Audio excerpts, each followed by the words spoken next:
Welcome back to the deep dive. Today, we are going to disrupt a fundamental belief that I think most of us hold, even if we don't really say it out loud. Oh, absolutely. It's that story you tell yourself when you look in the mirror while you're brushing your teeth in the morning. You know the exact one I'm talking Right. about. The internal monologue that says, I'm just an introvert. Or maybe I'm not a detail person, I'm a big picture guy. Or I'm a worrier, that's just my factory setting. Right, the myth of the fixed self. Yeah. It's honestly one of the most pervasive narratives in human psychology. Exactly. We treat our personalities like they are tattoos, permanent ink. Once it's there, it's there. You might fade a little over time, but the design doesn't really change. Yeah. But here is the tension, and this is the thread we are going to pull on for the next hour. If I am a statue carved in stone, why do I feel like a completely different human being on a Tuesday afternoon than I did on a Friday morning? That is the million-dollar question. I mean, if the statue is stone, why does it move? Why does it change shape at all? Precisely. We feel like the same me, but we act entirely differently depending on the pressure, the weather, or honestly just what happened at the office yesterday. And that is exactly where we are going today. We are looking at a heavy hitter piece of research that suggests the statue isn't stone, it's clay. And not just clay that sits there passively on a shelf either. This is clay that is being actively sculpted by your calendar, your colleagues, and your tasks. We are diving deep into a fascinating paper titled What I Experienced Yesterday is Who I Am Today. It's by a powerhouse team, Timothy Judge, Lauren Simon, Charles Hurst, and Ken Kelly. And our mission for this deep dive is very specific. Yeah, we aren't here to just give you cocktail party trivia about psychology. Right. We want to teach you the mechanics. Our entire focus today is about teaching best possible learning, really. We want to teach you how your work behaviors today are chemically and cognitively rewriting your personality for tomorrow. It's about maximizing learning regarding the malleability of the self. Because if you understand that the machine is adjustable, if you know how the clay is shaped, you can stop being the statue and start being the sculptor. You learn how to teach yourself to be who you need to be. I love that image. So let's get our hands dirty. Before we get to the results, which are honestly kind of mind-blowing regarding how sleep plays into all this, we have to lay the foundation. The study operates on the framework of the big 5 personality traits. Right, the classic model. Now, I know you hear these thrown around in pop psychology a lot. You take a BuzzFeed quiz, it tells you you're an extrovert. But for the sake of rigor, let's walk through them. And let's try to move beyond the textbook definitions. Let's give the real-world version. Absolutely. Yeah. The Big Five is the gold standard in social science. If you want to measure a human being, you use the acronym OCEAN, O-C-E-A-N. Let's take them one by one. I'll start with O. Openness. High openness means you have a hunger for novelty, right? Yes, exactly. You want new ideas, abstract concepts, art. You're the kind of person who watches foreign films without subtitles just to see the cinematography. Yes. And low openness means you prefer routine, concrete facts, the tried and true. It's the difference between the person who wants to brainstorm for 3 hours about what if, and the person who just wants the checklist to get the job done. Got it. So the poet versus the pragmatist. Next is C, conscientiousness. This is the engine of execution. It is. It's being organized, dependable, disciplined. Yeah. High C is the person who color codes their calendar and actually sticks to it. They delay gratification. And low C as well, spontaneous or scattered, depending on your perspective. Right. They're the ones who say, I work better under pressure. Mostly because they procrastinated until the absolute last minute. Yeah, I've definitely been that person. Okay, E, extroversion. This one is often misunderstood. It's not just about liking people. You can like people and still be an introvert. That's a huge point. Extroversion is fundamentally about energy. Do you get energy from external stimulation, socializing, noise, activity, or do you find it draining? It's also about assertiveness, right? Exactly. Dominance. An extrovert walks into a room and naturally takes up space. Then we have A, agreeableness. This is your social warmth. Cooperative, trusting, polite. High agreeableness creates harmony. They are the glue in a team. And low agreeableness creates friction or critical debate, if you want to be generous. Yeah. They care less about your feelings and more about being right or getting their way. And finally, the one nobody wants to admit to. And neuroticism. This is the tough one. It sounds like an insult, but in the literature, it really just refers to emotional instability. It's your sensitivity to negative cues. How prone you are to stress, anxiety, and doubt. Right. If openness is your hunger for new things, neuroticism is your radar for threats.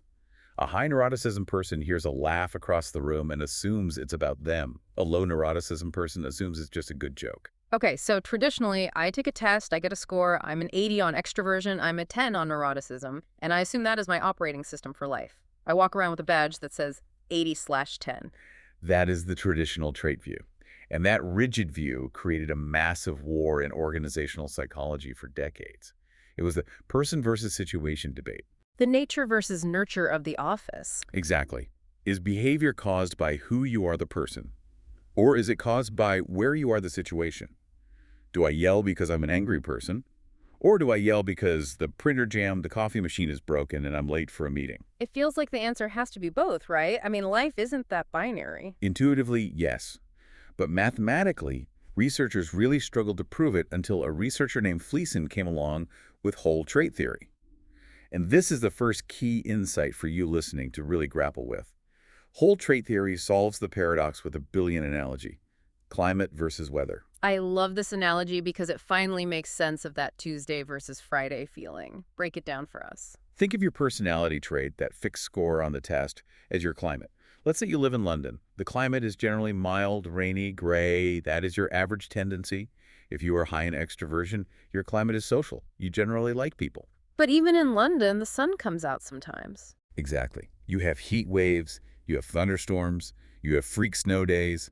That is the weather. That is your state. Your state is what is happening right now. So, whole trait theory says that personality is a system of stable tendencies, the climate, but it involves constant within individual variation, the weather. Yeah, So, this study we are diving into, it's essentially meteorology for the soul. that's a great way to put it. Most personality tests just check your climate zone. Oh, you live in the tropics. This study is tracking the storm fronts and the high-pressure systems to see what causes the weather to change from day to day. Why is it snowing in the tropics today? Let's talk about how they tracked it, because usually science is a snapshot. You fill out a survey once, you go home. But you can't track weather with a photo. You need a satellite feed. No, you need a film. Judge and his team used a methodology called experience sampling. And I want to emphasize, this is grueling work for the participants. They recruited 122 people from all over finance, healthcare, education, and for 10 working days, these people were on the hook. What did they actually have to do? Every single day, between 3 p.m. and 11 p.m., they received an email survey. They had to log exactly what happened at work that day. Did you help someone? Did you fight? Were you motivated? And this is the key. They measured their personality state at that exact moment. Right now, how extroverted do you feel? How anxious? Right. So we have thousands of data points. We have the movie of their lives for 2 solid weeks. But here is the hook, the thing that makes this paper special. They didn't just look at how work affects you in the moment, like, oh, I'm stressed right now because I'm busy. They looked at the lagged effect. The incubation. Yes. They measured how yesterday's work experiences predict today's personality. And they found that these experiences go home with you. They get in the car with you. You sleep on them. Your brain processes the social and task cues, metabolizes them, and you wake up the next morning essentially reprogrammed based on what happened the day before. That is a profound concept when it comes to maximizing learning about ourselves. It implies that sleep isn't just for resting your muscles or clearing out toxins. It's for baking your personality. It's where the software update happens. Precisely. And if the data from the previous day was corrupt or negative, the software update installs a bug. If the data was positive, it installs an upgrade. Yeah. Okay, so let's get into the machinery of this. The study breaks this down into cycles. And I want to start with the positive, because I think we all want to know how to build a better version of ourselves. Let's talk about the virtuous cycle. This section completely flips the script on what it means to be a good employee. Usually we think we should be good employees because it helps the company. We sacrifice for the greater good. We stay late to help the team. But the data shows that being a good employee actually changes you. It optimizes your own operating system. We are talking about organizational citizenship behavior, or OCB. That sounds very corporate. Translate that for us. OCB is the stuff that isn't in your job description. It's voluntary. It's helping a coworker who is struggling with a spreadsheet. It's offering a constructive idea in a meeting even if you don't have to speak up. It's showing courtesy. It's orienting new employees. It's being a good citizen of the office. Okay, so scenario. It's 4:30 p.m. I'm tired. I could totally just go home. But I see my colleague, Sarah, drowning in paperwork. I stop, I sit down, and I help her for 30 minutes. That's OCB. That's classic Yeah, OCD. what happens to me? Not to Sarah, she gets her work done, but to me. This was hypothesis one, and the data supported it strongly. If you engage in OCB today, you are statistically likely to be higher in extroversion, agreeableness, and openness tomorrow. Wait, so helping Sarah makes me more outgoing, nicer, and more creative the next day. Yes. Why? That feels like magic or karma. But we're scientists here. What is the actual mechanism? It's not magic, it's evolutionary biology. To really teach this concept properly, we have to introduce a core psychological framework called approach orientation. Approach orientation. Unpack that. This seems central to the whole study. It is the engine. Human behavior at a very deep, almost lizard brain level can be split into two directions: approach and avoidance. Approach is moving toward something, toward reward, toward connection, toward status, toward food. Avoidance is moving away, away from threat, away from risk, away from pain, away from social rejection. Okay, so approach is the gas pedal, avoidance is the brake. Exactly. Now, think about the act of helping Sarah. When you engage in OCB, you are engaging in a social approach behavior. You are voluntarily moving toward connection. You are asserting competence. You have the skills to help. And usually there is a reward. Sarah says thank you. You feel useful. You get a little hit of dopamine. You feel a social bond. I feel good about myself. I feel like a valuable member of the tribe. Right. Your brain registers this signal. Hey, moving toward people feels good. The environment is safe. Rewards are available. That signal incubates overnight. So when you wake up the next morning, your baseline setting has shifted toward approach. So the spillover is that I wake up feeling more social. That's the extroversion. Correct. You are primed to seek out more interaction because the last interaction went well. I wake up feeling warmer and more trusting. That's the agreeableness. Yes. You viewed the world as friendly yesterday, so you assume it's friendly today. And the openness. That's the interesting one. Why does helping someone make me more creative? Because approach orientation is linked to a broader cognitive scope. When you are in avoidance mode, you have tunnel vision. You are looking for the tiger in the bushes. You are focused on safety. You don't care about abstract art or a new strategy when a tiger is chasing you. Right. But when you are in approach mode, you are safe. Your mind opens up. You see more possibilities. You are willing to explore abstract ideas. That is incredible. So being helpful is actually a cognitive hack. If I need to be creative and charming for a big presentation on Wednesday, I shouldn't just focus on the slides. I should go out of my way to help someone on Tuesday to prime my brain. That is exactly the application. You can prep your personality for the future. You are preloading the software. Let's look at another part of this virtuous cycle, intrinsic motivation. This is about the work itself. Right. This is doing the work because you want to, not because the boss is watching or because you need the paycheck, but because the task is interesting. You find it inherently rewarding. You get lost in it. And what did the study find here? This is hypothesis 4. They found that high intrinsic motivation today predicts higher agreeableness, conscientiousness, and openness tomorrow. Okay, let's deep dive on the connections again. Why does loving my work today make me nice or agreeable tomorrow? You'd think if I'm obsessed with my work, I might be grumpy if interrupted. You might think that, but think about what intrinsic motivation provides psychologically. It usually means your psychological needs for autonomy and affiliation are being met. You feel free, you feel in control, and you feel connected to the work. When humans are satisfied and autonomous, we are naturally more cooperative. We aren't defensive. We aren't guarding our turf. We are full. So that satisfaction spills over into warmth towards others. I'm happy, so I'm nice. That makes sense. What about conscientiousness? This one is about momentum. Intrinsic interest naturally increases effort and focus. You don't have to force yourself to pay attention to a movie you love, right? You don't check your watch during your favorite band's concert. Right. I'm glued to the screen. I'm totally in the zone. Exactly. That state of high focus, that flow state, carries over. Your brain gets used to the gear of high engagement. You wake up the next day ready to be disciplined again. You've practiced the art of focus. It becomes easier to access that gear the next morning. And openness. Intrinsic motivation creates curiosity. You are exploring the work because you enjoy it. That mindset of exploration is the literal definition of openness. No, didn't the study find a loop here? A reciprocal effect? Yes, and this is where it gets really interesting for anyone trying to build a career they love. They found that openness also predicts next-day intrinsic motivation. It's a self-sustaining loop. Exactly. If you are intrinsically motivated today, you become open tomorrow. Oh. Because you are open tomorrow, curious, looking for novelty, you are more likely to find your work interesting again. You look for the interesting angles. You can spiral upwards into a state of high engagement and creativity. That is the best kind of spiral. But let's be real, life isn't always a virtuous spiral. Sometimes we have to do things we don't want to do. Sometimes the work is boring or hard, or we just feel lazy, we have to grind. And that brings us to section 2, the logic of discipline, goal setting. This is for you listeners who maybe struggle with discipline. The "I'm just not a detailed person" crowd. I'm definitely guilty of this. I wait for inspiration to strike. A lot of us do. But this study offers a different path. We're talking about setting specific, difficult, challenging goals for the day. I will finish this report by noon. I will clear these 50 emails before lunch. What happens the next day?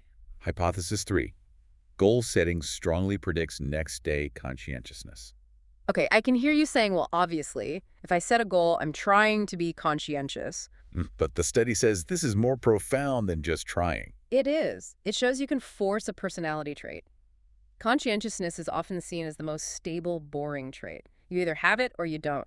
But this data shows that the act of setting a goal acts like a script for your brain. It creates a cognitive scaffold. A scaffold. I like that, like building a structure around a wobbly building. It directs energy and attention. Even if you don't feel like working, the goal forces the behavior. And because you engaged in the behavior of discipline today, your brain adopts the trait tomorrow. You train the brain to be orderly. It's the fake it till you make it principle, but backed by hard data. Yes. And there was a chicken and egg finding here too. Conscientiousness predicts goal setting, and goal setting predicts conscientiousness. So if I lack discipline, if I wake up feeling scattered and lazy, I can hack the system by just setting a goal? Yes. You don't wait for the feeling, you act. The action creates the feeling for tomorrow. You jumpstart the engine. If you wait until you feel conscientious, you might wait forever. Set the goal, and the feeling will follow after a night of sleep. That is deeply empowering. It means we aren't victims of our laziness. We have a tool to fix it, but now we have to go to the dark side. We've talked about the sunshine. Let's talk about the storms. Section 3, interpersonal conflict. This is the messy part of work. Arguments, rudeness, that passive-aggressive email that ruins your afternoon. The boss who criticizes you in front of the team. The researchers had an expectation here that didn't quite pan out right. They thought conflict would make people withdraw. Right. The logic was simple. If I fight with you today, I will avoid you tomorrow. So, my extroversion, sociability, and agreeableness warmth should drop. I should go into a shell. I should become an introvert to protect myself. But that's not what happened. No. The surprise was that conflict did not statistically lower next-day extroversion or agreeableness across the board. People didn't necessarily become hermits or jerks just because they had an argument. That is surprising. I feel like if I fight with someone, I want to hide under my desk. So what did happen? Hypothesis 2. Conflict strongly predicted next-day neuroticism. Anxiety, insecurity, volatility. Exactly. This goes back to that approach versus avoidance framework. Conflict triggers an avoidance orientation. But specifically, it triggers vigilance. You aren't necessarily avoiding people, you are scanning the environment for danger. Ah, that's a key distinction. I'm not hiding, I'm watching. Yes. You are on edge. Your cortisol is up. Your skin is thinner. You are waiting for the other shoe to drop. You might still talk to people maintaining extroversion, but you are doing it with a racing heart and a suspicious mind. And this creates a truly vicious cycle. The study found that neuroticism predicts next-day conflict, and conflict predicts next-day neuroticism. Oh, that is a massive trap. You have a fight, so you wake up anxious and vigilant. Because you are anxious, you are reactive and volatile. You misinterpret a comment, you snap at someone, which causes another fight, and around you go. It suggests a self-perpetuating spiral of stress. And for managers listening, this is a red alert. If you see conflict on your team, you have to realize it's not just a moment. It's chemically altering your employee's personality into a state of chronic instability. Yeah. You aren't just managing an argument, you are managing a potential mental health spiral. That transitions us perfectly to Section 4. Because not everyone handles conflict the same way. We need to talk about individual differences, the who matters. This is where the study gets very nuanced. They looked at the stability of variability. Stability of variability. That sounds like a contradiction. Unpack that for us. It means how consistent is your fluctuation? Some people are steady like a rock. Their personality state hardly moves day to day. The weather is always mild. Even if they have a bad day, they show up the next day pretty much the same. Others are like a leaf in the wind, high highs, low lows, hurricane one day, sunny the next. And the study found this isn't random. Correct. Hypothesis 6 found that this amount of fluctuation is itself a stable trait. If you had a wild emotional roller coaster week last week, you are statistically likely to have a wild emotional roller coaster week this week. So the drama is consistent. The drama is extremely consistent. The instability is stable. And I find this fascinating because it likely connects to physiology. We have diurnal rhythms, cortisol cycles, blood pressure. Some of us physiologically process stress in a way that allows us to bounce back to baseline quickly. Others process it in a way that sends us swinging wildly. And neuroticism plays a huge role here as a moderator, right? Mhm. Hypothesis 7. This is a key insight for self-awareness. People high in trait neuroticism, the climate of neuroticism, are not just anxious, they are reactive. The data show that high neuroticism correlates with high variability in all the other traits. So if I'm high in In neuroticism, exactly. neuroticism, my agreeableness and conscientiousness are jumping all over the place. Yes. You fluctuate more between approach and avoidance. Your volume knob is loose. And here's the sensitivity finding. The study found that conflict only lowered agreeableness and openness for people with above-average neuroticism. Wait, really? So the stable people, the low neuroticism folks, were immune? Essentially, yes. Yeah. If a stable person had a conflict, they woke up the next day and their agreeableness was fine. They shook it off. They compartmentalized it. But for the neurotic individual, the conflict stuck. It degraded their personality the next day. They have thinner skin regarding their own personality stability. That is incredible validation for anyone listening who feels like they take things too hard. It's not just in your head, it's in the data. Your personality state is more vulnerable to the environment. It is. And understanding that is the first step to managing it. You aren't weak, you are highly variable. You need different breaks than someone else. You can't just get over it like your stable colleague can. You need active recovery strategies. So we've talked about the virtuous cycle, the vicious cycle, and the individual differences. I want to zoom out and look at the engine again. Section 5, mechanisms and context. We mentioned approach versus avoidance, but there was a physical study mentioned in the source that I just have to bring up because it blew my mind. The arm flexion thing. Yes, the Firster study. This is a classic in psychology. Tell the listeners about this, because we tend to think psychology is all in the brain, but this shows it's literally in the body. So researchers had participants do cognitive tasks, creativity puzzles, things like that. One group had to press their hand down on a desk arm extension. Okay, everyone listening, mimic that motion. Put your hand on the table and push. That motion mimics pushing something away, pushing away a threat. It's a defensive posture.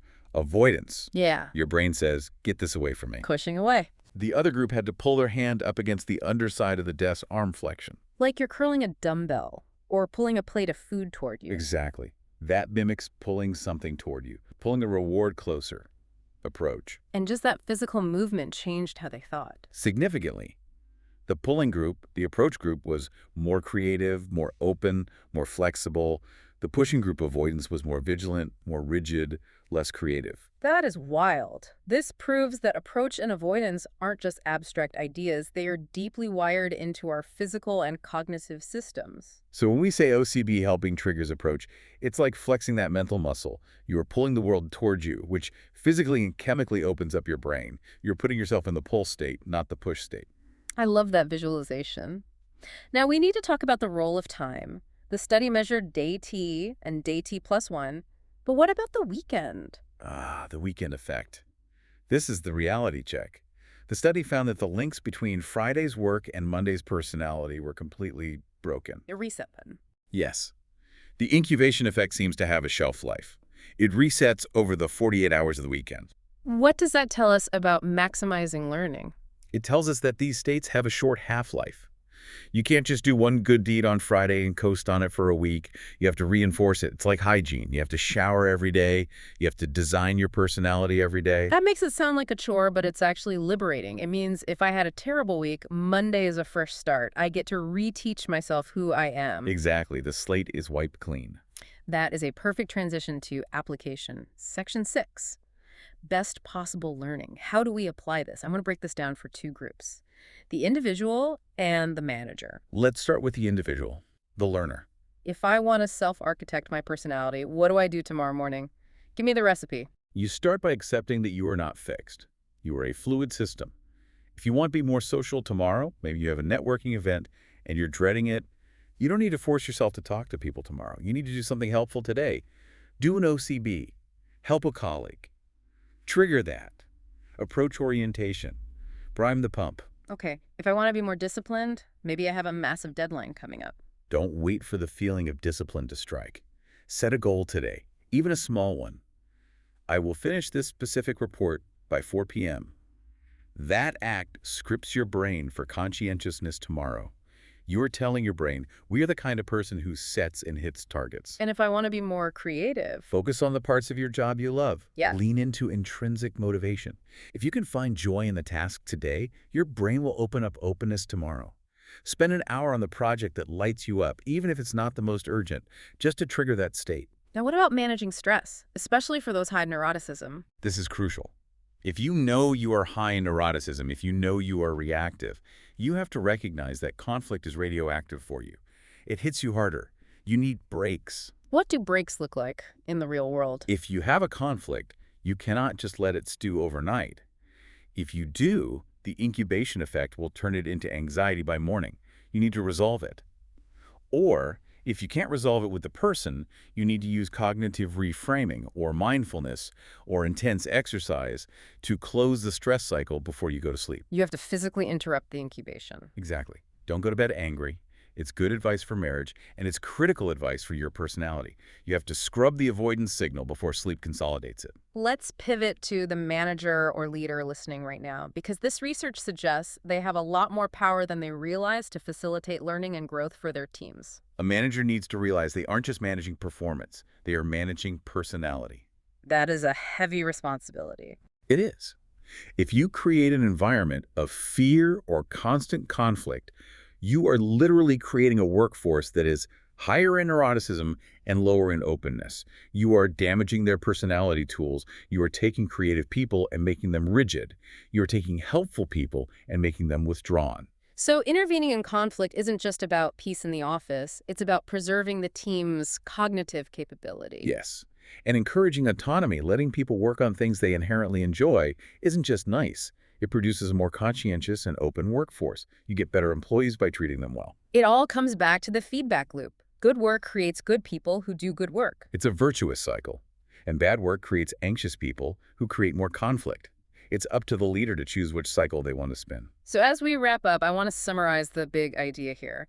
Personality is not a statue. It is a river. It flows. It changes based on the tributaries of our daily actions. And the so what for you, the listener, is simple. You are not a victim of your traits. You are a participant in creating your state.